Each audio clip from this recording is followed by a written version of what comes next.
Yeah, Jesus. Can we just do this already? I don't know. Can you? Will you just? Hey, we're live. Jordan, you got to be ready. Now it looks like we don't like each other. No, if they keep watching, they'll see why we don't like each other. And Richie's here. Hello. Hey. I'm caught in the middle of your lovers' tiff. Lovers. I don't know. Just friends, lovers, no more.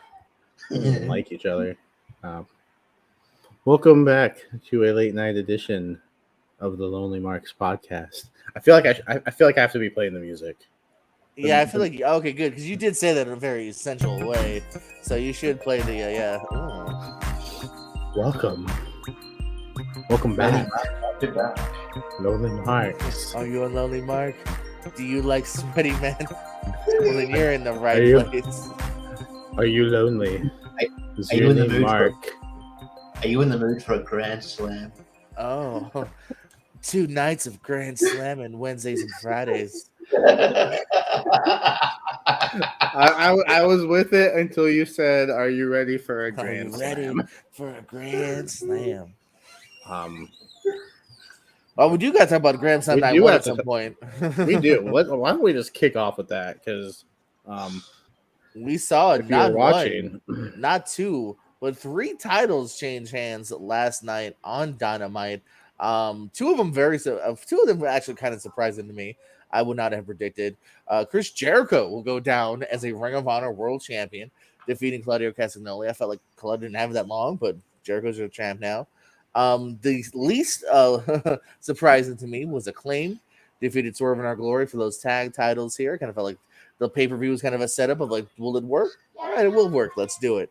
And then finally, Jon Moxley defeating Bryan Danielson in the tournament final since CM Punk had to vacate the title again, or I will technically vacate for the first time. So Moxley is now a 3-time champ. 4 if you include that interim, which I still don't know if that's a number or not. So 3/4 for Mox. My prediction was Danielson, but I guess we're definitely going to get that Mox and MJF match. But yeah, what do y'all think about Dynamite with all the title changes? Well, I think Moxley is a 4-time world champ now, because I think they're including like all of his world title reigns. Well, so they had the graphic. On that graphic, yeah. At first, I thought they were including his interim, but then if you look at Jericho, they included all his other ones. So I guess they're not including the interims. Yeah, because they called Danielson a 6-time world champion. Yeah. So they must just be including those WWE ones, right? So. Richie, what did Jericho show? Jericho was now how many times? Like he was showing. He's 8. He's 8 now with Ring of Honor. He was 6-time in WWE. Yeah. That's the one trivia fact I know. Don't ask me anymore.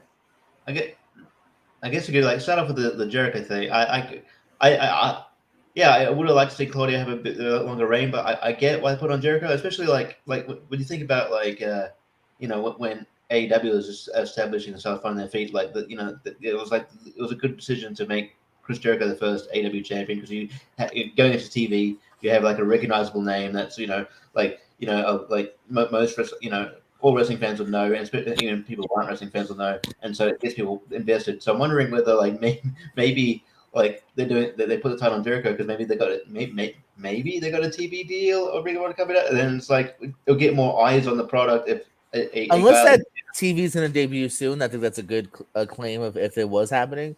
Otherwise, I was going to say like this maybe should have been the next pay-per-view, Jericho challenging, because I feel like Jericho challenging to me is more interesting than Jericho defending on the next pay-per-view. I mean, if it was the next pay-per-view was Jericho and Claudio, in December, if they do Final Battle, I think that would have been pretty cool. Unless, like you said, maybe if there's a more reason behind it that we just don't know yet, the TV finally coming, a streaming of some sort, maybe. Yeah, well, I thought maybe at Final Battle. I don't know, just throwing out there. Maybe but no, I haven't finished the sentence. Maybe at Final Battle, like maybe you do Jericho defending against Daniel Garcia. They're still definitely, that is true. They are still leading to that. We saw on Wednesday that Daniel Garcia didn't really want to celebrate. He was just kind of like, oh yeah. So we are still leading to definitely that showdown. At some point. I hope they don't vacate the title again, or do away with it they did years ago. Title unification. Yeah, they did that with Danielson and McGuinness back in the day, and the Pure title wasn't around for several years. And I thought the Pure title helped bring Ring of Honor back kind of into notoriety with the tournament about 2 years ago now. Yeah. So I mean, yeah, like it'll be interesting to see what happens. But yeah, like I think maybe like I just feeling maybe it's a setup to have like Daniel Garcia be like the first young fresh star being made champion. But we'll have to see what happens. But it's also like I mean we haven't really talked about on the actual match. It's amazing that I think I said to a friend when I was watching this. It's like you forget Jericho's 51 years old. Dude. Jericho could go down as wrestler of the month. I mean, his matches with Danielson, like both of them, like, man, the dude's still putting it in. There's a couple really, like, mostly the Kerry Silken segment. There's a couple iffy segments in this match with Claudio, which is that the timing was off, like a very bad punch to Claudio, and then like I wasn't quite sure if he was supposed to do something different to Kerry. It just kind of was like, man, while you're on the ground, and like Kerry didn't totally sell it, so a little bit of awkwardness, but otherwise, I thought it was a decent match. And interesting comeback. Yeah, I did not necessarily think Jericho was going to get it. Yeah. It seemed totally out of nowhere. Yeah, it was just, especially because like I guess like it was frustrating me. I get like why it's a secondary title. It's not its own show yet. But like I felt like this match was literally made on the Rampage before. There was no build up to it. And so it's like it's starting to become sometimes an AEW trope of that kind of last second build up here, very quick build up. Yeah, at least with the tag titles it made sense. Like that's the Acclaimed have been built up and now they're champs. Well, yeah, and like I mean, yeah, we'll get into that. I think that match. I'm happy for the Acclaim. They're literally like probably the most popular tag team in the world right now. I think, and they put in the work. They're the most, they're so over. And I don't think, it was a really good match. And although, we'll get into it. It did feature my pet peeve a bit, but like it did, but like I guess like where the babyface helps, it needs help winning, but also like I mean like the Swerve trying to cheat as well, so I guess it evens out. But yeah, like, and I don't think Swerve and Keith Lee are long for the tag division. I think Swerve's going to go full heel. No, I think from day one, I've kind of felt like this is going to be not necessarily a transition. They had a good run, some good matches here, but like I always felt like this isn't going to be a team, like you said, long for the division here. Especially recently with the Acclaim, they've kind of hinted that Swerve is still a little cockier, a little meaner than Keith Lee, who's a little bit more respectful. You know what I mean? So, and I think we're still going to definitely get another one-on-one between those two. They've always kind of played back to Swerve, taking him out of the Battle Royal and whatnot. So, yeah, we're definitely going to get a one-on-one and Swerve kind of being more heelish, I predict. Yeah, but yeah, and I guess then they might be going just the route of the Acclaim versus FTR because FTR haven't got too many titles apparently.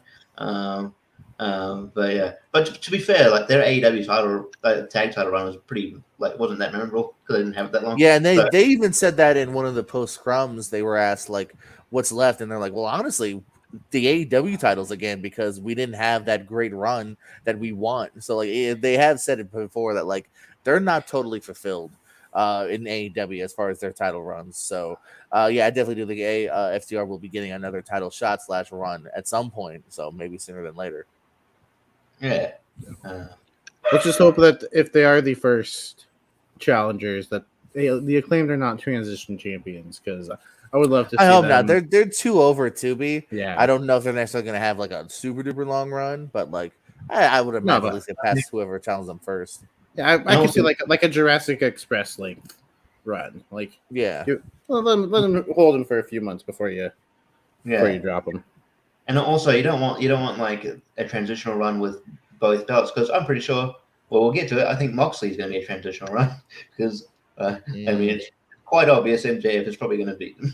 MJF's the man that's going to take him down. Maybe man. When is the full gear? Maybe. Not. I do. I hope. This is probably my most unpopular wrestling opinion. You don't like MJF? I don't like MJF. But here's the thing: aren't you supposed to not like him? So I don't want him. No, it's like bad heat. I don't like his character. I don't like the way he cuts promos. I think he just yells and I've said something controversial. Now let me walk away from the microphone and put it down. Let me say another line. Oh, no, let me put it down. And you guys come on. He's so good. All right, you know what, Richie? Let's debate. You be the judge. This time, actually vote for me. So I think he's not. I did. Wait, hold on. Wait, shut up. We can't talk about that yet. I forgot. Never mind. Aaron doesn't watch this. I hope he's not watching. Oh, we have one comment from Aaron. You dicks. You son of a... What? Oh no, MJF's great. MJF's great at what he does. Man, that's not your bread and butter. I don't know. I like Moxley. I've said before that he's actually kind of reworked his way back into like my favoritism. Like I was kind of like on him for a little while there. I think he's had a great year so far. Some great matches here. I would have liked the difference in Danielson again. Maybe it's because I feel like we've had a good Moxley run, and I feel like to me also I kind of want to see that match more. So MJF and Danielson than I do MJF and Mox. I'll tell you why I think Mox is up by the better choice, because I think Bryan Danielson will get the title eventually. I don't want him to, but his first reign shouldn't be transitional, where I feel Moxley's third can be kind of but also too like his second was though, like that's kind of what I'm saying too, is that like his second was pretty transitional because you can't really include the interim to a degree. So, and the dude gave up his vacation. Come on, reward him. Yeah, dude, like it's the title of the episode is Jon Moxley, the AEW GOAT. I know AEW's only been going on for 3 years, so it's a little early to say like but like in their short 3-year history, like if you talked about the AEW GOAT, I think he's an example. I think Jericho's an example. I don't know someone who's very like valuable to like their role. Like you can rely on. Yeah, I would say either. I also look for like consistency too, because like you can talk Omega, but he missed such a large chunk. The Bucks have kind of been in and out too a lot, almost since they won. I feel like they disappeared too much, in a way, So I think GOAT wise, I think it's got to be one of those two, Maybe Darby kind of, but like he's also been on like not quite the world title now, unfortunately. And of course the rumor now too, and we can go back to the other thing, but said this could be the end of Punk.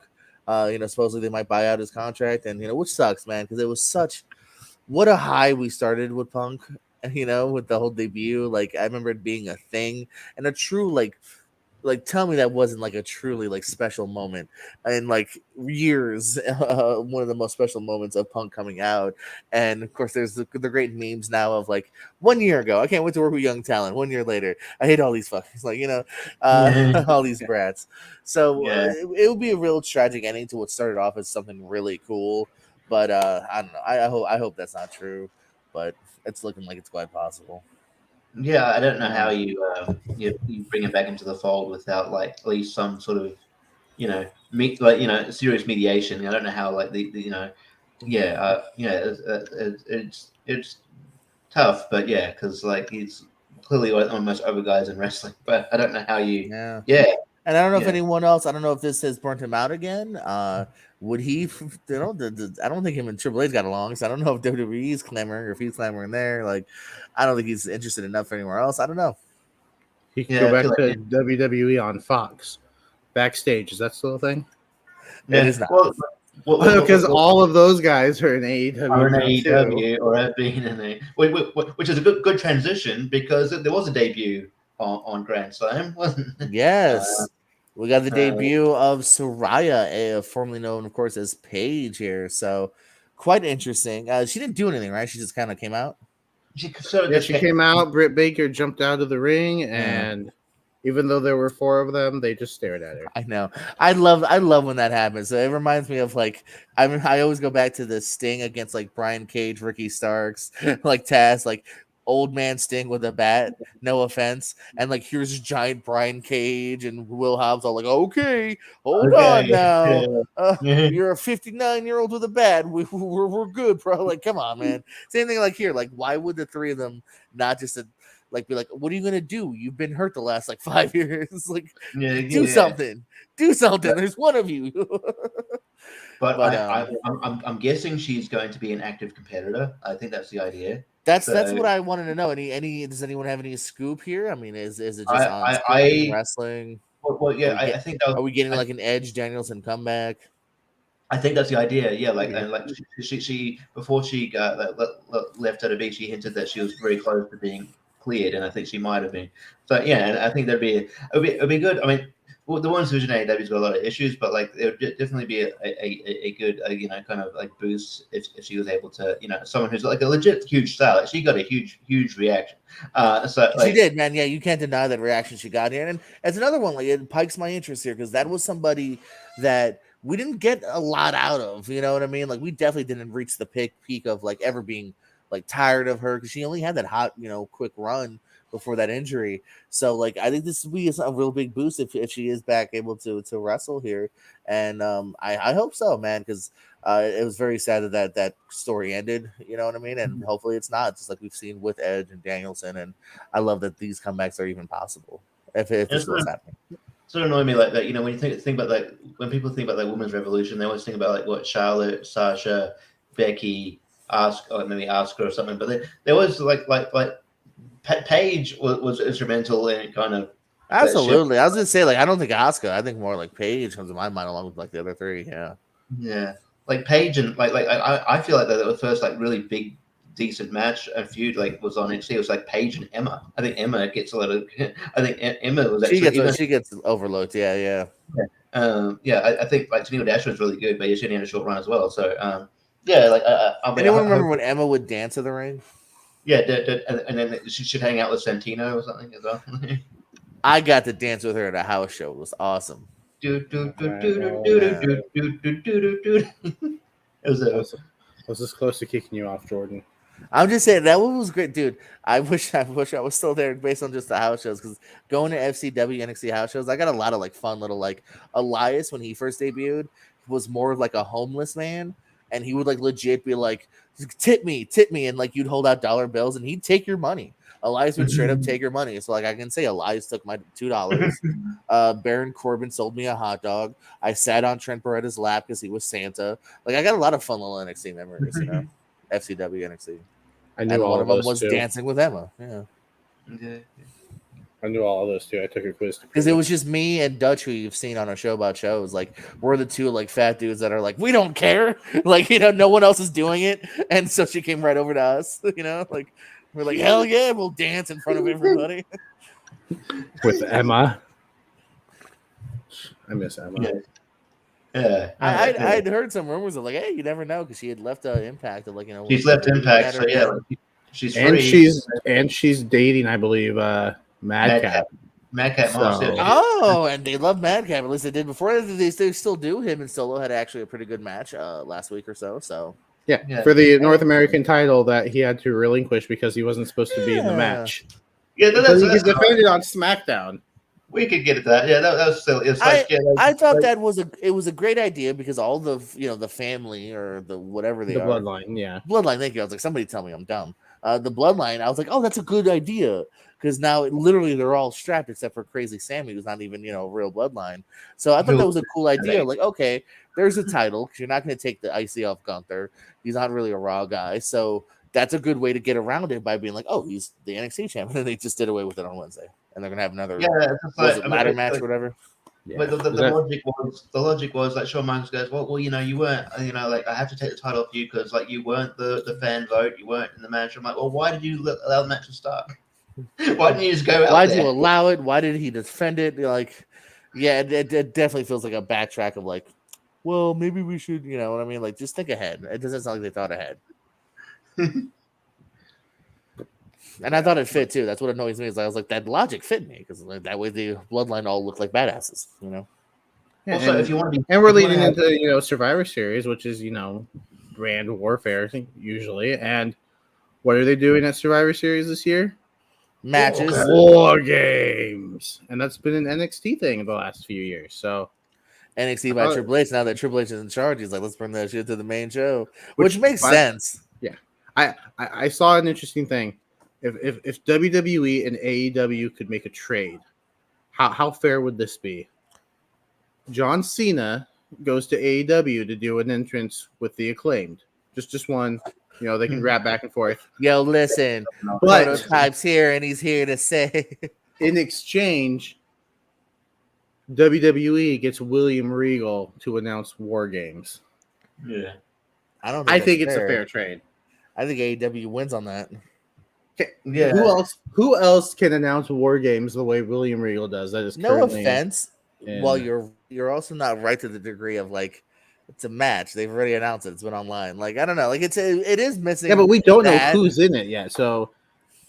Like we know the NXT I think Triple H War is Games pretty sweet. I think Adam Pearce is cool. I mean, we know NXT War Games was going to happen. Just saying, when it was happening, a full-on Cena rap in another company. Just ain't a win. I also, but there's two matches, so William Regal gets to announce it twice, whereas John Cena only gets to rap once. So it's a 2-for-1. Come on. I also don't know how good the relationship is between WWE and AEW because WWE and they didn't make no bones about it. They did try to contract him, but they did try to go, hey, Triple H did go, hey, I'm back in the fold. I'm in charge. Hey, would you like to leave AEW to come in? There was those things. So I think there's a bit of a tension. Who did he say that to? I like, it wasn't announced actually who it was, but there was a couple people who were contacted. I mean, they also got Jericho and Big Show to record messages for Cena on his 20-year. There is definitely a difference between like those video packages. Obviously, there is a little bit of leniency, especially when it's for like a big thing. But there's definitely hasn't been like a major like Cena Dynamite. No, and that was mainly a joke. But I could totally see them doing this, where the people that are going to be in the War Games match are in the ring, around the ring, and Triple H just comes out and they're like, "Hey, by the way, we got a message for you," and they just cut to a clip of Regal just yelling out War Games.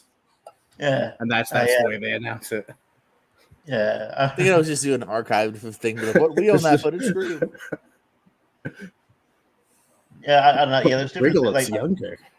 Yeah, I think it's easier to get people to just do a clip. Like you'd be like, because even before he came back to WWE, like Johnny Gargano did a thing for like Impact, just a clip, and people are like, oh, is he signed with Impact? I'm like, no, it's just easy, it's just a cameo thing. It's just very easy to get them. Yeah, I remember people overthinking that, and I'm like, nah. At this point, that's not that special anymore. Like, it's still cool as far as just in a general sense, but it doesn't mean anything as far as like signings and I remember people made like a big deal about The Rock doing that recorded message for who was it? Yeah. Shamrock? For TNA, like.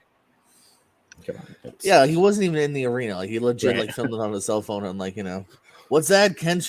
Oh yeah, the dude I fought back. All right, fine. I got 2 minutes. Hey, Ken. Did he pay for this? 20 years ago? Did he pay for this? It's not a cameo. Fine, I'll do it. I'll do it. I wish The Rock was on cameo. I wonder how expensive that would be. That'd be the biggest star in the world. You're like, oh man, I got to take it a second mortgage to do a 30-second cameo. The Rock, $5. What? The Rock, $5? Billy Corgan wanted me to make this message for you. Paid good money. Yeah. I guess I'll go on to like my because obviously Grand Slam is like going to be a 2-night affair with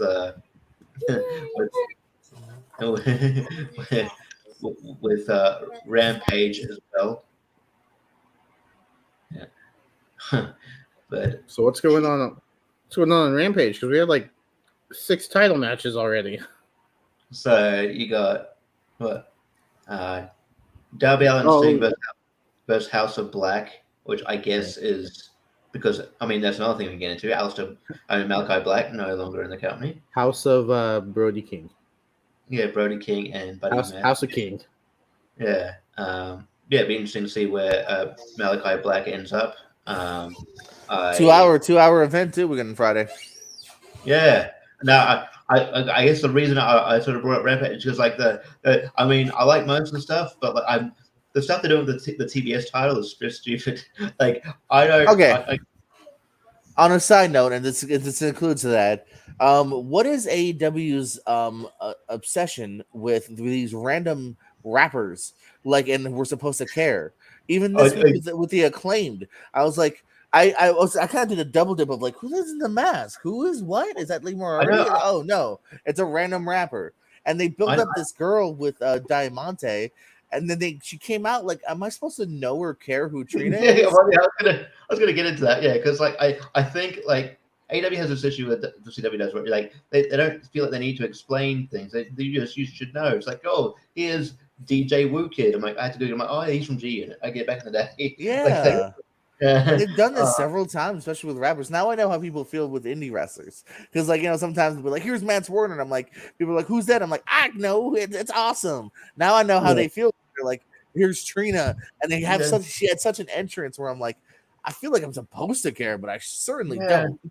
Well, there should be like at least like just a video package or something just to explain. Like, well, that's the thing with that's what I'll get into. Like so on Dynamite, I mean on Rampage, they're doing Jake Cargill and Diamante. Diamante hasn't been featured on main TV for about like a whole like over a year, and then but hey, the rankings matter. And then you're gonna bring her into the fold and be like, and then like, there's people in the company. I mean, there's people who watch it now who probably have no idea who the fuck Diamante is. So like, just to do a video package and explain why she's important. Not everybody watches Dark. They assume people watch Dark. No one watches Dark. And then like so like then it's like do a video package and explain why she's important. Do you want to know? Do you want to know last time we saw Diamante on a Dynamite? We haven't seen her on Dynamite since 2/4 of the match was released because in December of 2020, her and Ivelisse are no longer there. Lost to Serena Deeb and Big Swole, who's no longer there. And for the record, Diamante is my girl. She's actually a friend of mine. She was a Miami girl. I love her to death. But yeah, like it is true. Like that, like, oh, cool, she's back. Like as far as I'm concerned, because I not only know her personally, but like I just know her, as a Florida girl and whatnot. But like, yeah, as far as TV wise, like you bring her out in this backstage again, very kind of lazy, quick booking of like, oh, this big quick backstage promo. Here's your big title match next week, and it's like, do anyone think she has a shot? And she's never been on Rampage too. I just looked too, not a single Rampage match. Like you gotta like explain why she would have a shot or why she's important. Like the match is gonna have no heat whatsoever. The crowd's gonna be dead for that match. And for the most part too, on a separate note, Diamante, from what I've seen on Dark, has been mostly a heel. So like now all of a sudden I'm supposed to kind of care as a face, because you need a face with someone like Jade. I feel like you definitely need a face too. Like you need someone to root for her because she's as is the most cocky, that bitch, kind of girl. Well, that's why I thought maybe I thought maybe they were going to bring Sarai back to feud with Jade, and they're like should be a good contender to actually beat kind of the Jade Cargill, because I was like I was wondering like because I was sure that Athena was going to beat her, and it's like, okay, like where do you go from here? Like she's beating everybody, and then like I was like I don't know. So everybody. If you look at longevity wise, I wonder if she's definitely got like the best reign right now, probably. Yeah. 261. She's got. Yeah. Like she definitely has something. I'm not there with her yet, but like I think she's. I just think she still needs time to grow. Like every match she's had so far is kind of blended into each other. I think the fact that her and Athena only went like 5 minutes, and most matches usually only go 6 to 8. Like there's something there. She's got a great look. Promos are fine, not spectacular, but fine. I just it's not somebody that right now I feel like deserves a 260-day reign. You know what I mean? Yeah. Yeah. Yeah. So, but yeah, I'm looking at this card for Friday, and it's a good card. But if you're gonna call this a Grand Slam like 2-night event, why are you putting all your title matches, besides Jade Cargill, obviously, on one show? Like, why not spread them out? Why not let Claudio and Jericho main event this show? Yeah. Like, let another world title match main event night 2. Like, But I mean, I'm looking at the card. It's good. You know, so you got Brody King and Buddy Matthews going up against Sting and Darby Allin. You know, great. Yeah. Hook and Action Bronson versus Angelo Parker, Matt Menard. Okay, whatever. Let's get Hook another 4-minute victory. Yeah, and get Action Bronson in there. You know, like I think the kind of the appeal is this rapper who does his theme song is getting in the ring. Who looks like fantastic cameo in King of Staten Island though. Yeah, he was really funny in that. But yeah, and who looks like Bray Wyatt. Yeah. By the way, Pete Davidson's new movie on Peacock, I kind of loved it. What bodies? Me. No, what Jacob said, me cute. That's on Peacock? Him and Kaylee Kuko. Yeah. I watched Bodies theaters. I watched Bodies yesterday. I went out to the theater. I did not like that movie. No, I'm looking forward to that one as well. So that sucks to hear. I'm gonna probably wait for VOD of some sort. But yeah, Meet Cute on Peacock. I loved it. Oh, I might have to watch that now. But the rest of the card, so on the cock. Jade Cargill, Diamante, and this is in order, by the way, because I'm looking at spoilers. I'm just fact checking Diamante. I saw that spoiler. Oh, so this is the card order. So I mean, unless they change it in the edit, but they usually do. Right. But so I'm not gonna read the results. I'm just the way the match. Oh, you're good. Please. Card is laid out. My brother did ruin Paige during dinner on Wednesday, and I'm still mad at him for that. Who? Soraya. Oh. Yeah. Now he's like, look at this, and I'm like, I would have liked to have just seen that organically in 2 hours. Thank you, Don. Right. Yeah, being on the West Coast when these events are aired, like I am not used to that. Oh my god. Oh man, imagine doing it your whole life. 12 days behind. Right. Then you had Tony Nese and Josh Woods up against Samoa Joe and Wardlow. I'm interested to see how they are as a team. Oh, wonder. Yeah. Ray Phoenix against Jungle Boy. Should be good. Has potential. Loads of potential. Sammy Guevara and Eddie Kingston. That'd be good. And then the Golden Ticket Battle Royal. Ooh. I mean, that's intriguing because it wouldn't get a title shot. But yeah. So no, Moxley won't be a transitional champion because I think there's an opponent between him and now and MJF. Well, Moxley will probably get some decent TV wins, and MJF will probably end up being full gear. Yeah. Well, if it's a TV win, because they always do this for him, but with a TV win, if it's a TV win, he'll probably end up versing Lance Archer again. I was gonna say Lance Archer. Yeah. Does he win? Okay, wink twice if he wins the casino battle or whatever the battle royal is you just said. I think it's someone like that. Him or Brian Cage or something like that. And then, by the way, the final match, which is not the main event because it is a lights out match, and I'm pretty sure those are unsanctioned. It's Powerhouse Hobbs and Ricky Starks. Okay, lights out, huh? And hopefully Ricky Starks can make up for getting destroyed at All Out. Not destroyed.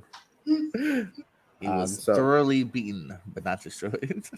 But I see a couple of those matches that could have maybe been switched to Dynamite just to kind of. I do agree as far as title wise, it's not a bad card. I'm interested in it's not everything you said, but yeah, as far as title match wise, that you would think even one of the title changes, like instead of having 3 on one show, like maybe throw in that Ring of Honor one on Friday, or throw in I would leave the world title on Dynamite. Dynamite I do feel is the A show, but don't treat Rampage as the definite B show. Right, and it's because. I mean, I would have personally put that tag title match main eventing Rampage. Like if that's the moment you're gonna end on, like come on, and how over the Acclaimed are. And I understand it's taped, and like maybe your crowd's not gonna be as hyped. That could have been the thing too, and then that kind of leaks out early. Maybe I can kind of see now with the pre-tape. I can see maybe why you save all the title matches. I think the glaring issue with Rampage is it's just on it should be on its separate it should be on a separate day and hopefully that also when it's not taped so things will get out because I think what the issue with Rampage too is like sometimes like you watch it like a lot of the crowd, like, for a match that seems pretty good, are dead because they're tired. Like because they've sat through Dynamite and sat No, I we did it recently, and like I said, like I was there for Swerve's first match, and the crowd was pretty tuckered by it. You know what I mean? Because it was match number 14. Because we also saw Dark on top of Dynamite and then before Rampage. So legitimately, the main event of Rampage was match 13, 14. That's such a hard argument though, Richie, because while you're 100% right, it's also just at the end of the day a money thing. You know what I mean? To tape it on the same night and to not air it live also makes it a time saver and a money saver. So it's hard to say because you're definitely not wrong. But at the same time, it's like I can see why they have to do it the way they do it more times than not. Yeah. I wonder what the difference in cost would be if instead, like, just hold the event there, but just book it for both nights. But because you're selling twice as many tickets. Oh, yeah, hopefully though. Hopefully, not every location is going to be able to do that and sustain a 2-night event though. You know what I mean? You got to have the right location, and they do that sometimes.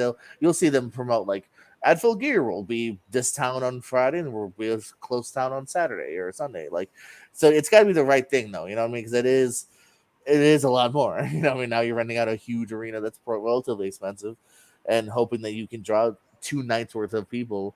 And some of these places aren't selling out on one night. So, you know what I mean? That kind of explains it right there.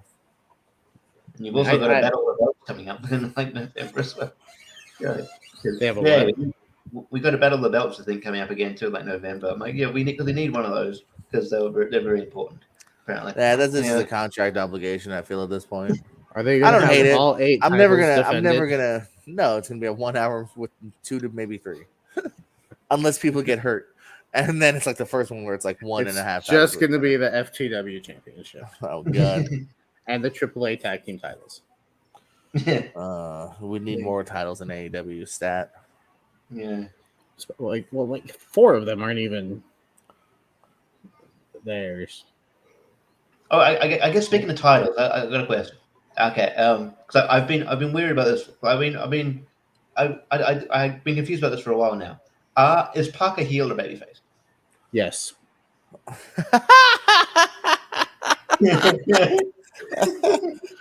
What Jacob said. Perfect. It's that new age, we're walking the line, it's a gray line kind of thing. Because, like, I feel Penta and Phoenix are pretty assuredly faces right now, but yet Pac's their boy, and he kind of cheats sometimes, but then they'll put him against, like, the House of Black, and I guess he's a face in that one. And yeah, it's more or less whatever they want him to be, because he was a heel Wednesday. What he did to win against Cassidy was definitely a heel, but I feel like next week he could be fighting, Brody King, and they'll tell a different story, I did love when he did that because, like, even if I'm like this, like, my elbow is not connecting back here. So come on, Pac, try to come up with a better excuse or a better lie than this, because clearly your elbow is not bending back to hit Orange Cassidy in the forehead. So, be a better liar. I guess I am so ready for Orange Cassidy to win a title. Yeah, they should go with the triple tags with the trios. Yes. Why does Pac need to be double champion? Like, I don't understand. I don't know. And then last week the Lucia Brothers get a tag team title shot. Like what? Like just randomly. And that I felt like that's a weird decision too, because it's like they literally lost to the team that's about to lose, and they're champs, which makes them look kind of weak than they should look as their current champs of one division. Like, I don't get that decision. That's a very much like a new, like, I don't want to speak like I know any better, but like that feels like just like that's a cool match, do it, and like not really thinking too much behind it. You know what I mean? Next week on Dynamite, we're gonna get a trios title match. It's going to be Death Triangle against the Acclaimed and Billy Gunn. Hopefully. And the Acclaimed are going to lose. One of them will probably end up taking the pin. Billy Gunn. I don't know what's going to happen, but... Well, we're getting Ass Boys and FTR, and that was into that. Yeah. Seems like, I definitely think... Ask Boys Suit being heels, I think they're very kind of they're owning being they're definitely owning being annoying. I don't know what their ceiling is in terms of like, are they ever going to win the tag titles? I don't know. I think they're bit too green for that, but I think give him some time. You know, Colton's even greener, man. Colton's only an AEW boy. I don't think he's ever wrestled outside of it. And the firm will get them there, okay? The firm will get them there. The firm team, which I like how they explained it. Is like, you're not always going to see us together, but when we need to be, we will be. So they're all done that before. There. You know, the Pinnacle was kind of similar to a degree for its short run. Like, you know what I mean? Like, they weren't always a thing, but when MJF needed backup, he'd call FTR out, kind of thing. I guess we should probably talk about like speaking of factions, like right at the end of Moxley Danielson, it looks like there was tension between William Regal and Brian. Did you see that? Did the show? Because I'll be honest, I didn't watch the main event live. I watched the YouTube clip, and the YouTube clip ends with Danielson taking the belt away from Regal. Is that how the show ended? Yeah.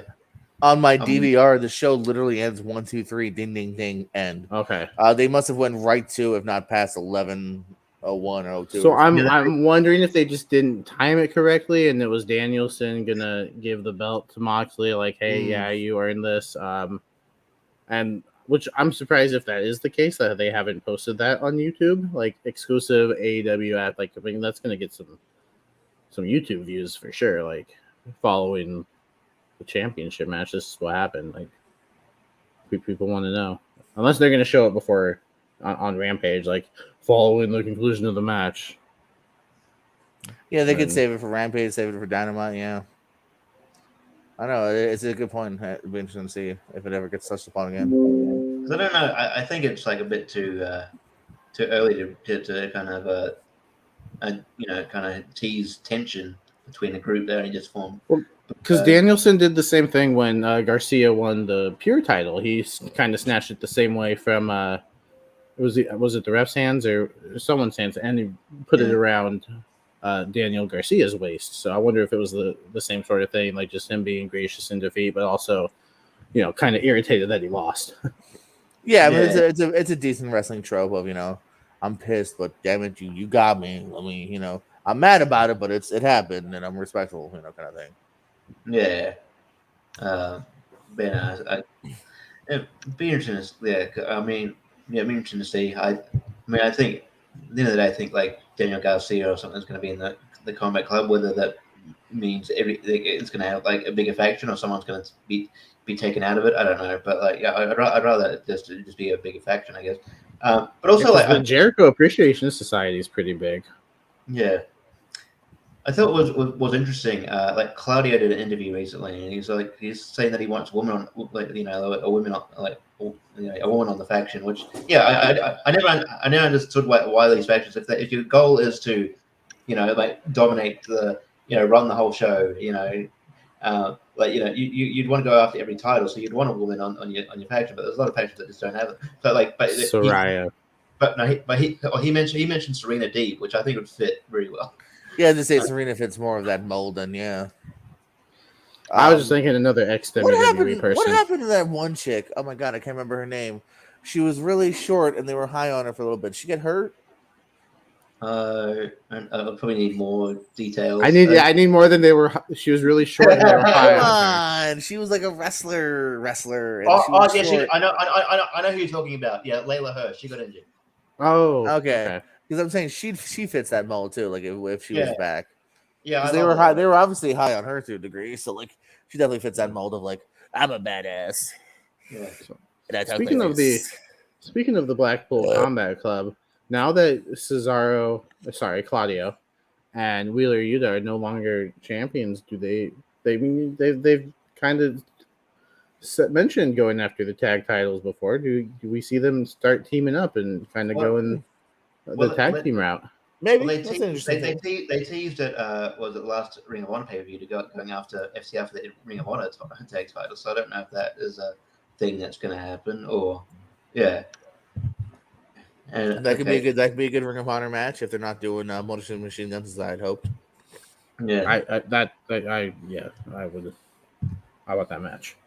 Mm-hmm. And then the winner of that match their first challengers will be Claudio and Wheeler Yuta. I think you're gonna mention. Well, we may be getting a Wheeler Yuta MJF match sometime. Yeah, we're definitely get that put over MJF a little bit more, have him wrestle in between. Yeah. Kind of going after members of the combat club before he gets to Moxley. Oh yeah, that makes sense. I didn't even think about that. Yeah. And you're the wrestling booker here. I don't know. I just didn't piece it together. It's like, oh, Wheeler makes sense. Put him over Wheeler. Yeah. Even though I would prefer Wheeler one, but oh shit, yep. I do like the AEW method of like making matches sometimes, where it's like a confrontation will just happen, and then literally like 2 seconds later, a scout will be like, Tony Khan's made this official. I'm like, man, he's quick.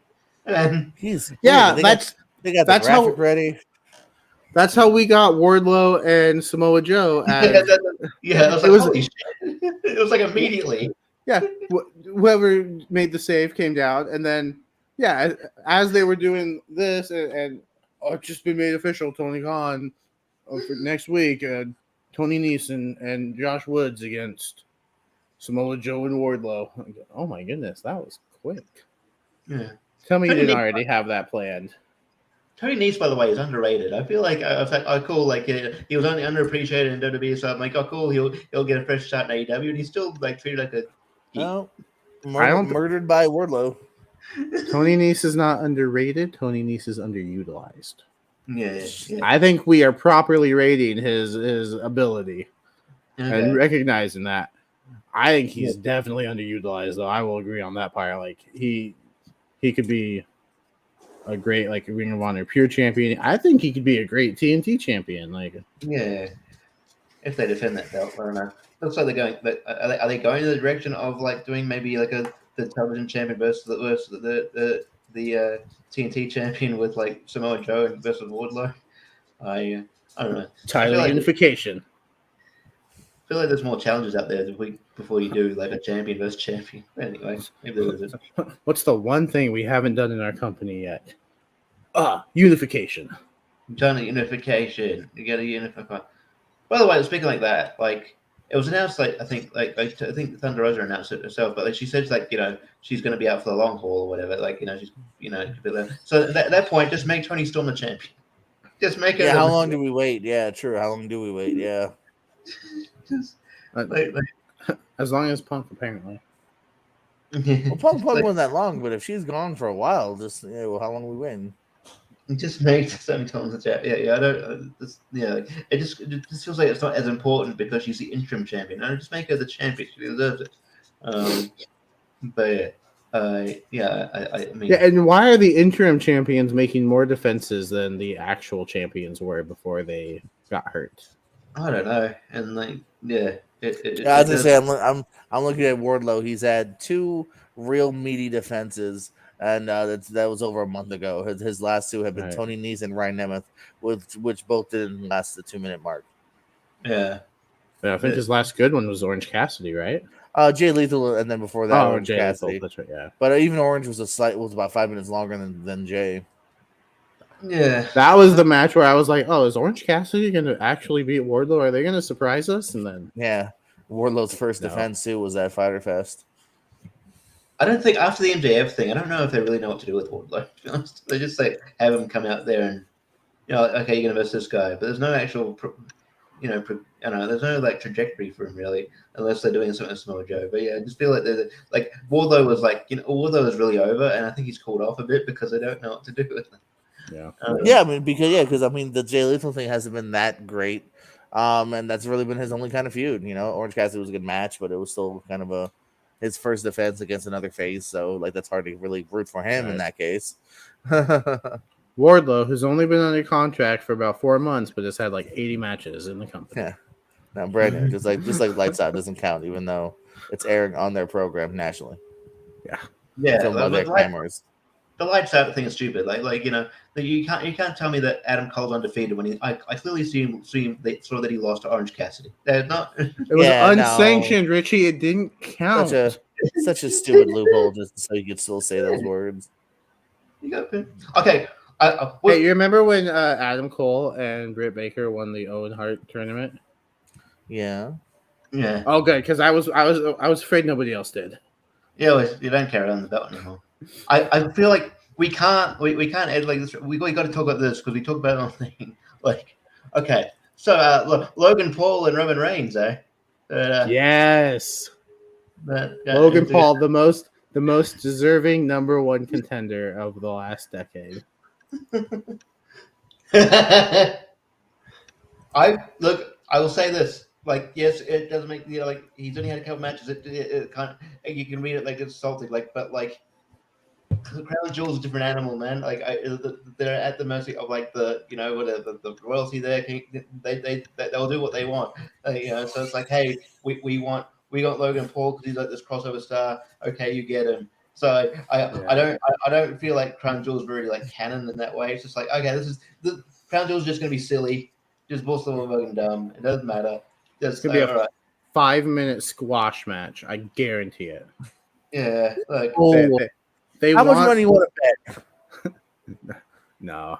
Well, I mean, if that's the match they want, I mean, I don't know how much more say they have. Like, yeah, this is the match you're gonna get. No, but why would they even want that? Like, I don't buy that on any level. Saudi still wants a good match. They want superstars. So WWE's trying to give them superstars. Didn't they also want Yokozuna at one point though? So yeah, they wanted. They wanted Yoko to have a really good match. They wanted Yokozuna versus Umaga versus Rikishi. What do you mean they passed away? That's an excuse. Well, wake him up. Get him here. You signed the contract. Yeah, like I said, man, I get it. Crown Jewel's a different beast. They want the stars. They want you to book Goldberg and all that. And now they're running out of Goldbergs. They don't have Triple H. They don't have Undertaker. They don't have Kane. Like, you're running out of people to use to a degree on these shows that are kind of demanding it. So I guess it makes sense. Like I said, my only qualm is not necessarily that it's only been 2 matches. It's just I'm not kind of old school. Like, who am I supposed to root for here? You know what I mean? Like, Logan Paul is still such a heel to me.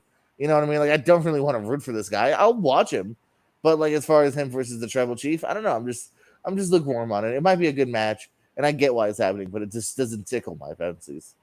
Yeah, okay, I get that. But Goldberg is rumored to be. Apparently, Goldberg. I was going to say don't say we're not getting Goldberg because WWE has been posting a lot of Goldberg clips on their YouTube. That is channel. true. That is true. I told the story before of me and my brother at my niece's party, and we saw a clip get like posted, and it felt random. So we thought, and we hadn't seen SmackDown, so we thought he did return. So for like a day, I was like, "God damn it, Goldberg!" But you know the rumored match. This is gonna be a classic. The rumored match at Crown Jewel. The rumored match at Crown Jewel is Goldberg versus Omos. I'm not joking. I mean, you know what though? Here's the thing. I'll take that over shoehorning him into a world title match. Yeah. At least that will be 2 minutes of whatever, and I don't care if Omos wins or loses that. I guess that's why I didn't mind. There was one SummerSlam where Goldberg just squashed Dolph Ziggler. Ziggler, yeah. That was fun. Like, I could buy into that. Like, I feel bad for Ziggler, but it's still like at the time I was like, "What's the most interesting thing Ziggler's probably done in months?" So, and you know why that match happened? Because Dolph Ziggler called out Goldberg, just like Logan Paul called out Roman Reigns. It's the same booking. Oh, okay. Well, in that case, I'm calling out Soraya to a dinner right here in Arizona. That's all it takes.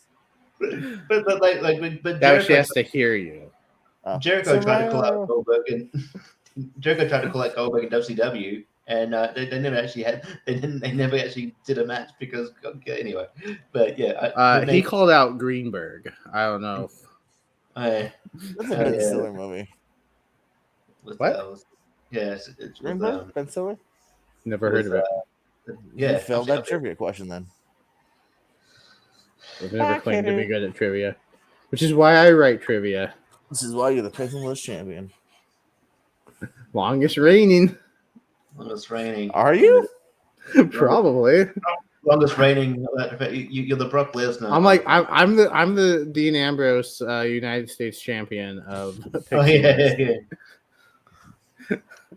Yeah. People forget he held it for a year because he only defended it 3 times. He defended it 3 times and then lost it in a battle royal, I think, because they just. By the way, you still have a title. Like, you need to lose that. Oh, okay. Oh shit.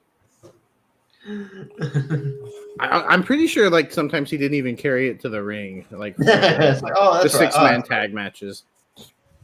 Like I don't So, oh, don't quote me on that, but I think I might remember him not just not bringing it with him. I guess that's been the biggest and more welcome change since Triple H came over. Is like the mid card titles feel like they mean something. They Yeah, feel like man, good on them, man. Lashley's been on a killer run, man. Yeah. and Gunther feels like quite important. Yeah. 351 days Ambrose had it. He did have he had 15 defenses. How many of those were on house shows though? Yeah, but it was like house shows. Actually, no, they're all televised. Oh, okay. Okay. So it was a forgettable run. Well, here's a good example. October, and then his next one's February. You know what I mean? Yeah. So he was Brock Lesnar before Brock Lesnar returned. Yeah. Yeah. And his last pay-per-view one was in October of 2013 before he finally dropped it in May of 2014. No pay-per-views in between. Yeah, I do like what they're doing with the mid card, and I like that Riddle interfered and was like, "Nah, I'll wait. I'm not gonna let you win." Yeah. Because he would have won the match by DQ if Riddle hit him, but Lashley's been killing it. I'm like kind of disappointed that they're not doing SmackDown versus Raw because I'm kind of interested to see a Lashley versus Gunther match. We'll get that eventually. That's gonna be great. But yeah, I mean, we might get that. I don't know. They're just they're just doing War Games, but they might do that. They might still do that match. I don't know. But yeah. We also got probably mentioned speaking of Riddle, we got Riddle and speaking another match they're bringing to main TV. They got Riddle and Seth Rollins in a fight pit in Extreme Rules. So that should be interesting. If you ever watch the fight pit between. I'm wondering how they do that. Like with the ring, are they going to do it at like a separate location? Is it going to be backstage somewhere? Like because it's not a regular ring. Unless that arena's big enough. Kind of like they've done in the past when like Ken Shamrock would have his thing kind of off to the side. Yeah, it's either gonna have to be in a big enough arena, sacrifice seats, or just do it at a different location. I think. Yeah. Yeah, because I mean, if you haven't checked out anyone haven't checked out Riddle and Timothy Thatcher. That match ruled. So no, I didn't hate it at all, and it's definitely only fits certain competitors. So I'm a little wondering about Rollins. I don't know, but I'm looking forward to it. And I like the way they set it up too, because Rollins is like anytime, any place, you blah blah blah. And Riddle was like fight pit, Extreme Rules, and Rollins was like, "You're on." Like you can definitely tell he was hesitant a little bit. So, I'm kind of glad that they're at least because we're also getting Bailey and Bianca Extreme Rules. I'm glad that they're bringing out Extreme Rules, because I thought I almost felt like I figured I know it's still 3 weeks away, but I almost felt like they forgot about Extreme Rules because they're talking about Crown Jewel so much, and I'm like, you realize you got a pay-per-view before that, right? Maybe. Yeah, we got the main event for Crown Jewel before. I'm pretty sure any match was booked for Extreme Rules. At the moment, I think there's 3. There's Ronda and Liv, and then there's a fight pit, and then there's Bailey and Bianca. But yeah, I think it's going to be another pay-per-view that's going to be hurt by the fact that I don't think Roman Reigns is working it. So it's like you need a dirty. I feel it's like I think that not having the main champion or the main title on a pay-per-view, it kind of hurts it, in my opinion. But yeah, you can build up the US, maybe you could do something big for the US title and have that main event and stuff. But I don't think there's no one that's that Lashley's really feuding with at the moment. So I mean, you could do that, I guess. I think your main event could be some sort of gimmick match between Sheamus and Gunther. That would be the IC title in the main event. I was like, I'm kind of annoyed. I get it, but it would be nice to see the Usos and the Brutes on pay-per-view and not SmackDown. But look, I'll watch it. I'll still be there. And I still need to work out like I said. So does the brand split matter? Does it not? Like you know the you know like Pete Dunne and Rich Holland just ran, you know, like shows up on Raw. It's like, oh, look who's here, and I'm like, okay, how are they allowed to be on Raw? I don't know. If you're gonna determine a contender for titles that show up on both brands, I mean, I feel like you should be allowed to.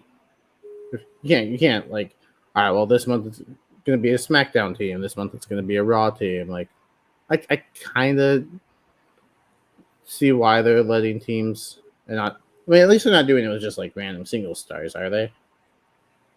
No, Has it just been the tag teams?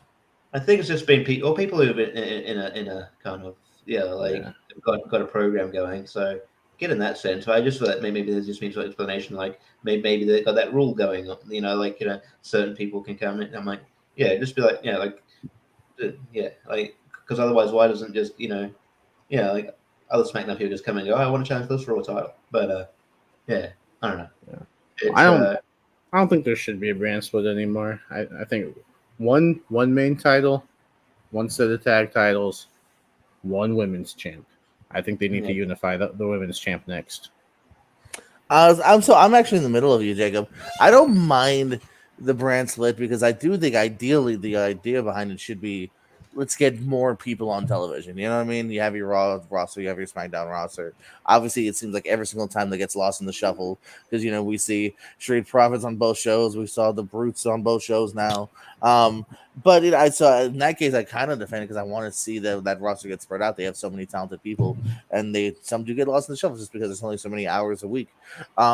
But I actually have never minded when the draft first happened, there was one women's and one world champion and one set of tag titles. They kind of quickly put the tag titles on one particular show, but I didn't mind there being just one of it truly being like, you are the world champion, you are the tag team champion. I don't mind that idea. As long as you have the world champion that can actually be there. Right. Like and then you have the IC in US. You can still have a mid-card title, I think, for both. You know what I mean? Yeah. Yeah. I'm gonna mind that, but I don't know what I was gonna say, but I just think that well, good. I'll think about what I was gonna say in a second. Papa, where's my favorite chick? Oh. Yeah. Okay, you can come back now. Every once in a while, you just gotta put them in timeout. Yeah. Smack them in the wrist. Stop it. I remember what I'm going to say now, but like, as much as I want to see the Brutes and Usos, I think it'll be a good match. It's obvious, like it's probably going to be the team that's probably going to beat the Usos. In my opinion, is probably going to be Sami Zayn and Kevin Owens. It seems like. I think they're kind of hinting at that. Yeah, like Sami Zayn's going to turn babyface soon, and then but anyway. Kevin Owens and Johnny Gargano. Oh, it could be Panda Express. You don't know? Panda Express. Who doesn't love Chad Gable? He's just so. I meant 2 weeks in Minneapolis. If you don't love him, you know what you can do, right? Shoosh. There you go. I'm glad we all knew that. What to do. but that segment was great. It was like, oh yeah, you want to challenge me next week? Well, last time we were in Canada, I beat you. It's like, no, actually 2 weeks in Minneapolis because he's from Minneapolis. That was funny. Love how the only thing Otis said too was, yeah. Didn't say anything else. All right, Triple H, bring back Tucker. That's all we need. Yeah, I feel like he's more suited to that. Anyway. He doesn't love Chad because he botched his first attack on Chad when he came back. That was Braun's fault. He tripped over. I said that, well, yeah, but he takes it out on Chad in his mind. Has Braun Strowman thrown an office chair at anyone since he's been back? No, but I did love if you look at Braun Strowman making tweets about how control your narrative will outlive AEW. In your words, my friend. He also said something like, I don't know if it was like a typo, but back in when he was that was just getting started, he was like, we're great. We've got backings of like hundreds of dollars. I'm like, you say hundreds of dollars? That's not much. Hundreds. They're rolling in the dough. We got like $12. We good. We've got the minimum amount of hundreds you can have to say hundreds. We've got 200. Yeah, somebody can get these hands. You need to get spell checker, my friend. And every like. And every, I don't know if you like. I only caught a little bit of that show because it's too weird for me. But like but every like conversation like Braun and EC3 would have is like just bashing WWE and like half and that's like the whole like controlling that like. But then like two of the biggest stars like Braun and Karrion Kross have gone back there. I'm like, and then I'm like, I reckon EC3 will go back there if he was asked. I reckon he would. Probably. I mean, hey man. I mean, enough has changed where I don't blame anyone for going back. And also at the end of the day, make your money where you can. I'm sure when Braun left, he was like, all right, man, Vince doesn't like me. Maybe I don't like Vince. Like, it ain't happening ever again. Because everyone figured Vince was going to die with the company for another 5 to 10 years. And all of a sudden, the world landscape changed like that, man. And now things are changed. Yeah. That being said, though, I don't know what you like. I think Braun has some talent there, but I don't know what you. I'm not sure exactly what you do with him. Like do you make him, give him a big title run, or you just have him be, I don't know, but I mean, I can see why they brought him back though. Simply, I think there's more to milk from him, and he was arguably the most surprising release, like considering like how high he was on the card, and being somebody that was released. And he's very popular, even though maybe I don't agree with some of his like opinions. He is very popular, popular dude. So I do get it. I think, just wondering where he would fit. But I could see him like he fits with Bray Wyatt, who will be returning tomorrow at 9:23. Oh yeah, we should talk about that before we go the White Rabbit thing. That's interesting. Yeah, it's interesting. We'll take right way to introduce something. Like the QR code, like the fan of the QR code. Yeah, it's just like but yeah, there's a lot of like just subtle hints here and there. And I think people who are going, oh, maybe because there was like a clock there, maybe like, oh, maybe it's Karrion Kross. Like, why would it be him? He already came back. But I would say the song White Rabbit is done by Jefferson Airplane. They also have a song called "Let Me In."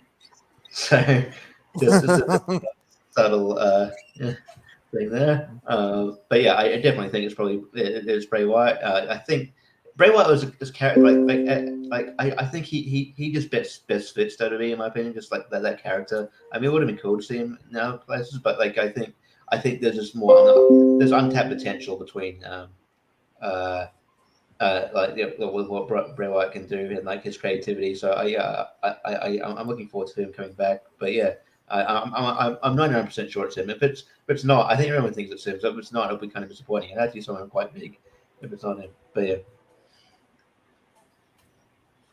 I mean, okay, I don't know how well this is going to come up, but if you look in the corner of this picture of the Riddle Seth Rollins graphic, you can't tell. Yeah, it's starting to come in. Does that look like a lantern to you? Yeah. Could they be and little fireflies? I'm saying if you look at the match graphic for Riddle and Rollins, and kind of zoom into by Rollins or by Riddle's ear, it looks like there's a lantern and some fireflies. So yeah, I think that there's a theory out there that they could be like he could bring back the Firefly Funhouse, but as like a stable, and that his characters are now like proper. Have transformed actual wrestlers and have like Karrion Kross or something. It's a weird theory. I don't think it'll actually pan out that way, but it'd be interesting to see if I mean, the idea of Bray Wyatt. Paul London's coming back with the White Rabbit, and God, we solved it. Yeah. Only if they bring Brian Kendrick back too. That wasn't part of the gimmick, Jacob. Yeah, and I don't know. I'm not sure where Brian Kendrick. Don't crush my dreams. Jordan. Those. Hey, also, I hate to break this to you, but they don't even like each other anymore. That's fine. They don't have to like each other to work together. Hey, as someone that was in HR today because two of my coworkers were fighting, that's why I already heard that today. Why were you in HR? Because two of your coworkers, were you like a mediator? Were you I like the neutral third party? I had witnessed an altercation and they wanted my opinion. I don't know why I said that like Woody Allen, but that's what happened. That's what happens, dude. Ron in front of Extreme Rules Logan, you can see a lantern and fireflies in the back. Yeah, that's what he was just saying with Rollins and Riddle. Is that it's definitely looks like the lantern and fireflies, and the others, Sportskeeda amongst others are all reporting that. So, or is it just WWE trolling us? Like, you thought. But no, I definitely think something that is going down tomorrow at 9:23 on 9:23. So Jordan, at 6:23, you might want to stay off the internet. Yes, indeed. You're at dinner again. Guess who showed up? Oh, fucking buddy. Yeah, I'm not. Did you see Bray Wyatt? I'm not hanging out with my brother Doug anymore. So War Games, we're getting two of them. Just off the top of your head, who do you think could be involved in those matches? I think the women's. I think we'll see Damage Control, the Damage Control, and one or two others against Bianca, Asuka, Alexa, and maybe Raquel, and maybe Tegan Knox. Yeah, that'd be cool. Maybe Nixon Newell returns. Yeah, I definitely think for that. That's her real name, Jordan. Yeah. She used that in what culture pro wrestling? We're like this. I definitely think for the men's line, Bloodline will be involved. So yeah, it'll be Bloodline versus. I think we might. Call me crazy. I think we might see like a Team Cross versus Team McIntyre sort of thing. Maybe. I don't know. Does Roman want to work 2 pay-per-views in a row? You don't want to put his back out. Yeah. That was my initial. I wouldn't be surprised if it was the Bloodline and whatever. But but it is Survivor Series though. Like it's supposed to be one of the bigger ones, so you'd think you'd want to work that one. Team Rollins versus Team Riddle.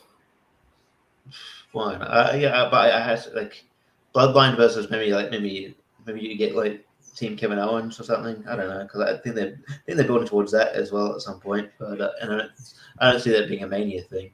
Like I could see that, and then they're 4-man teams, right? So it's Roman, the Usos, and Solo, and there's only 3 guys. Who's the 4th man? Sami Zayn's old music. Yeah. So he comes out. Yeah, I could see that happening. But yeah, no, it's but yeah, I mean, I just want. Just looking forward to Survivor Series mattering again because like it felt like Survivor Series the last few years just felt like that okay bragging rights, they were just like Raw vs SmackDown, brand loyalty, who's gonna survive? I don't care. Like you only just had 1 year NXT one. Yeah. But guess what? This year in War Games, it's Raw versus SmackDown in War Games. I'm not gonna lie, that is a possibility that could be, but yeah, I hope not. I mean, if it is Team Raw versus Team SmackDown, then you can't have the Bloodline in because 3 of them are on both shows. Yeah. I guess technically Usos are SmackDown.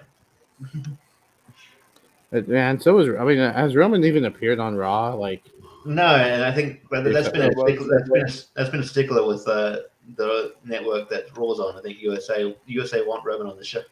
But but yeah, so I mean, I don't know. I get having like one champion, it's kind of cool, but like when you have like one champion who doesn't work that often, kind of makes it hard. But like so I get like them having to have separate champions. So, but I feel like when the reports are like they want to have, they just want to save the Roman Reigns being champion until like The Rock, but that doesn't have to be a title match. I think Cody's probably going to win, beat him, but who knows? Yeah. Speaking of Roman, because can't talk about Roman without talking about Brock. They announced that tickets were going on sale for the Royal Rumble, and guess who was front and center on the poster with Roman? Brock Lesnar. So they do that match again. So I think they're like telling us like, hey, Brock's gonna be in the Rumble. So I mean, hopefully it's not, because they said that SummerSlam was their last match. And WWE has never lied to us ever about matches being the last one or the only one. Yeah, twice in a lifetime. Once in a lifetime.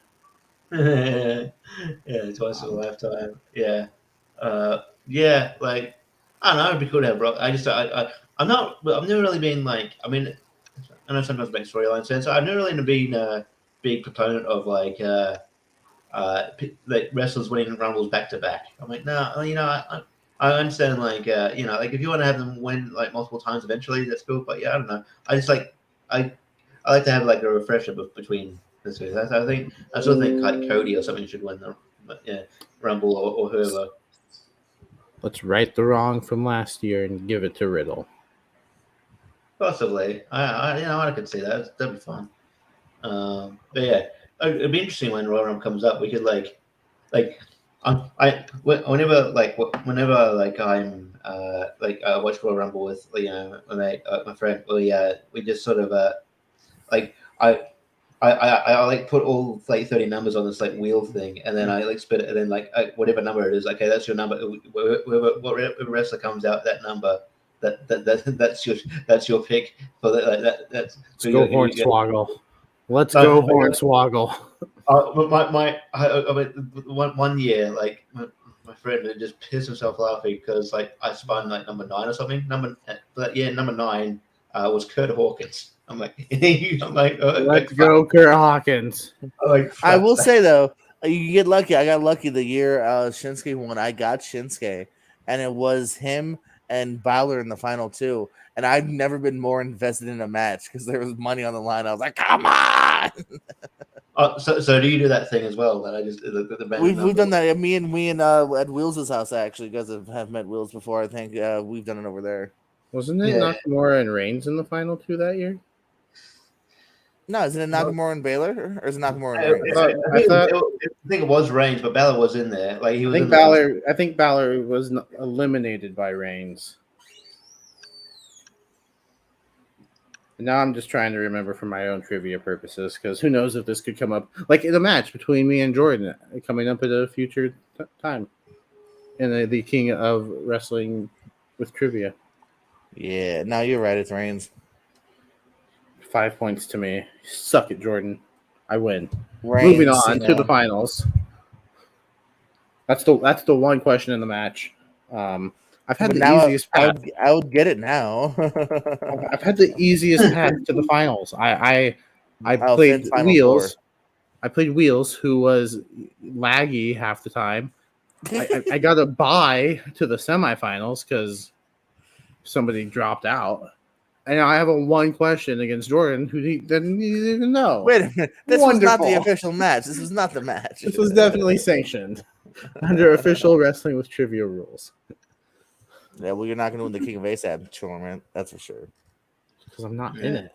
Because you're not in it. Richie might, though. He faces Malcolm Lay. And the winner of that faces Austin Pez from the Lonely Marks. So you could see a Lonely Mark showdown if Richie gets past Malcolm. Which, you know what, Richie?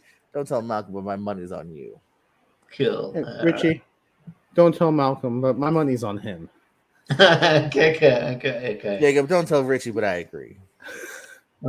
Jordan, he heard you.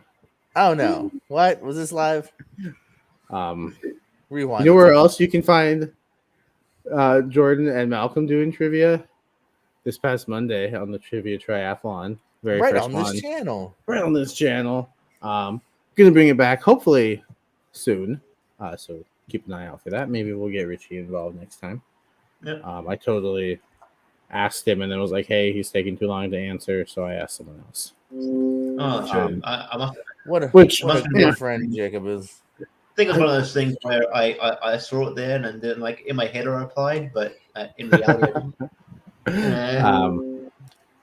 But no, it's an interesting concept because I'm not gonna. I will spoil it because it's been up for 4 days.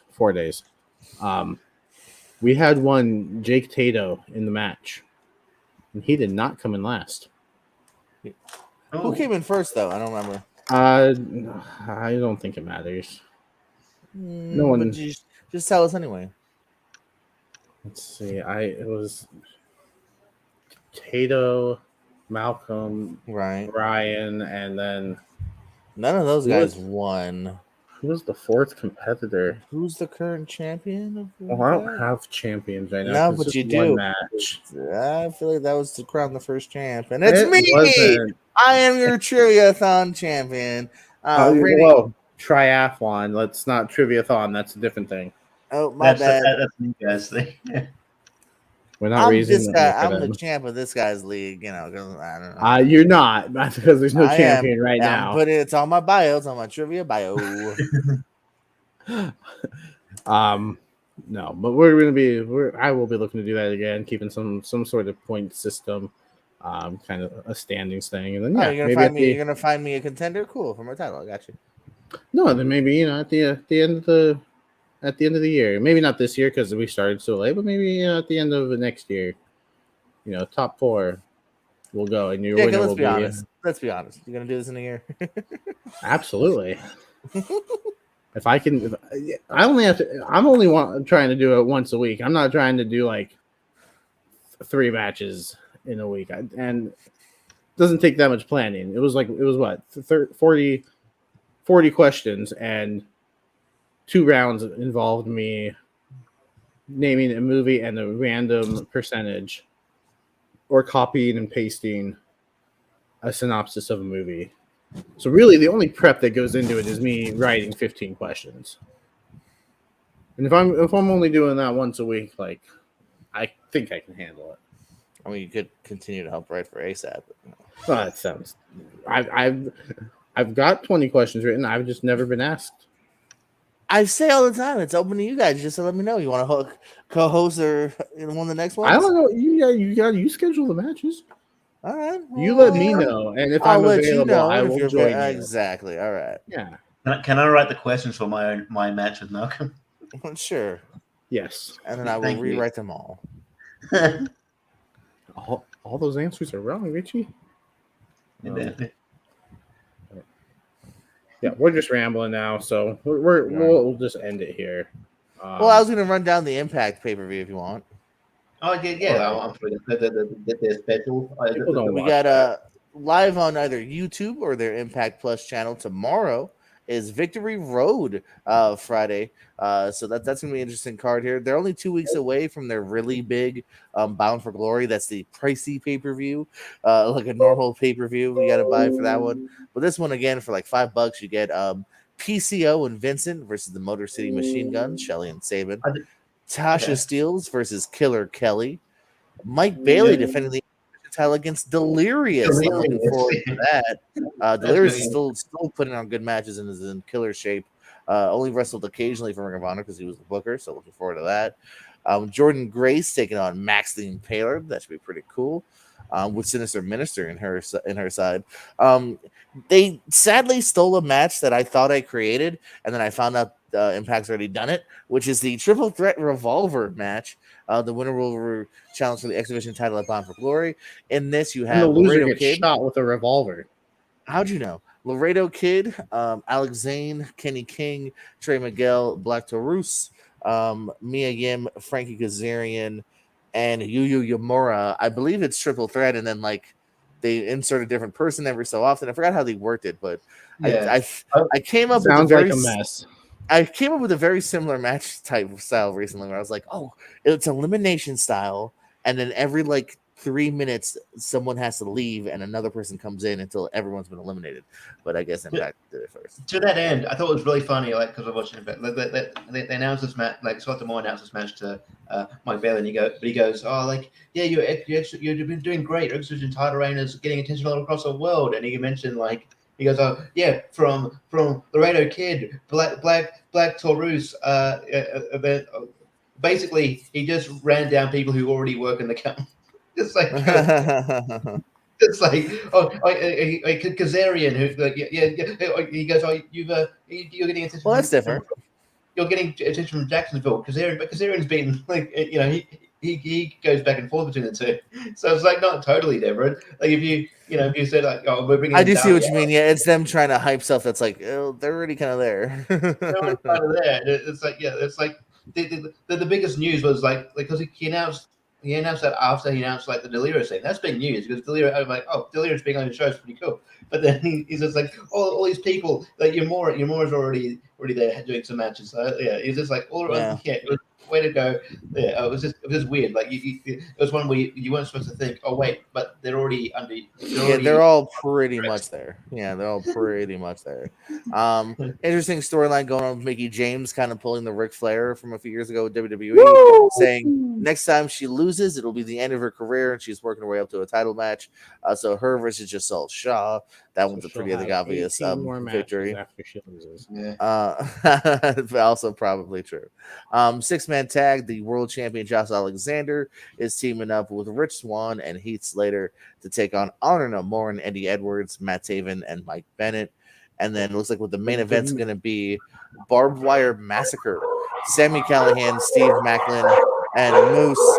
Richie's dogs love Moose. I've got the door shut this time. But anyway. Richie's dogs are upset that the world championship isn't being defended on pay-per-view. That's what dogs are upset about. Again, here's the thing to consider. It is unfortunate, but at the same time, they're so close to the big. So again, Impact works kind of differently. They have these smaller pay-per-views that are on their Impact Plus and on their YouTube for like, again, it's like $5-10. And then they have Bound for Glory, which is a full-fledged $40 pay-per-view. That's kind of the bigger match to a degree. That's going to be Josh Alexander versus Eddie Edwards, and that's also going to be Motor City Machine Guns versus Taven and Bennett for the tag titles. And Jordan Grace versus Masha Slamovich, is the third match announced for the knockouts. Neither one of them currently scheduled for Victory Road. Yeah. Don't call it pay-per-view then. It's weird that they have like this pay-per-view so like the only a couple weeks out from the big one and make the call it a special event. It kind of makes it more or less is like that's how I would say this is basically Battle of the Belts. Like I don't know, like you know what I mean. Like it's their way. They can no longer I think afford to put on a $40 pay-per-view and expect people to buy it every month. But they still want to put on kind of these special events. That's how I view it. Like you're definitely, again, for $5, I do the YouTube package for $5. That's a pretty good card. You know what I mean? PCO and Vincent, Motor City Machine Guns, that should be pretty good. Delirious and Bailey, heck yeah. That Triple Threat Revolver might be sloppy, might be freaking awesome. 6-man tag is going to be fun. Again, that it's not a world title match, but again, you're not really paying in a weird way. And then finally, that Barbed Wire Massacre is going to be a lot of fun. So it's definitely still worth checking out. Yeah. Is the barbed wire gonna be like real barbed wire? Or are we gonna get like a Kenny Omega, Jon Moxley ending here? Well, that's Explosion. This is not Explosion. I'm just saying, if there's anything that is not, if there's no massacre, I will be upset. This is not. Oh, that's right. This is billed as Massacre. They better massacre somebody. If a mass does not occur, I will be upset. I'm still waiting for because I think one of the highlights of Impact has been Steve Macklin. I want him to be the champion eventually. Well, hopefully he's in the main event, so I mean, put him over Moose and Sammy, 2 former world champs. I could see Macklin being Alexander's next opponent. I think that also. I don't know if they've done that match yet. They very well might have, but in general, that sounds like a killer match, Alexander and Macklin. So maybe Macklin. Like if we did our because I think we'll do it eventually. The top 5 or the top 10 or whatever rest of the year. Macklin will be up there. I'm not sure if he'll make mine. It depends on if they actually start running with it more. But if you were to say like predict somebody that you think could be world champion in the next year, for Impact, I'd say Randy Mac Orton might be my number one. Oh. For Impact, that's a weird call to make, Jacob. That's a bold claim, but you know, it's a bold claim. Also, too, guys, I don't know if anyone cares, but don't forget, Women of Wrestling is now syndicated and might be airing in your area. The new season with AJ Lee on commentary premiered this Saturday. Yeah, well, I just checked. It's on Channel 10 here, which is quite a big See? station. Yeah. It's very, very glowy as far as like pretty much everybody is a character to a large degree. Which I find wrestling show. No. But I mean, like nobody is just Kurt Angle, Brock. You know what I mean? Everybody is. I am. Okay. So for instance, looking at the results real quick, literally, the team is just called the Tonga Twins, and then they fought a cheerleader. One of them was a coach. One of them was a boxer. The main event was main evented by an Italian chick, and someone literally just called Beast because she's like in good shape and like looks kind of dangerous. Like everybody, I mean, low as far as like everybody is very much either a cheerleader or a warrior or a teacher. You know what I mean? Like everybody's very gimmicky here. You know? Well, yeah, it's very WWE 995 kind of like every gimmick is a job. Like you look like the plumber, like do the dumpster Trozy. And they have their own Max Caster. BK Rhythm was in the third match here. Who's a BK rapper? Stands for Burger King. Burger King Rhythm. And so yeah, to say like everybody very, like I said, very glow. If you watch the glow from even the TV show on Netflix, you'll get the idea. And I think Tessa Blanchard was supposed to be a huge part of that, but she's already got fucked because. Well, that was the original idea, is that she was going to be one of the spearheaded people that they were going to really push, and then obviously there's no mention of her at all here. So I wonder if one of them will play a doctor, and if that doctor will remember that the oxygen doesn't go over the eyes. I hope they remember. Are you unboxing something? What are you doing? Yeah, live unboxing of AEW trading cards. Darby Allin, whoa. And I guess he had extras because I definitely didn't pay for an Uso and a Miz, but he threw them in there. Thank you. That was unboxing with JPO. And that was an underwhelming end to the episode. All right. Follow them in all their future endeavors. Not because they're Pierce Wrestling. Yeah, no. What? Jacob, for last episode? No. Shoot. Abort.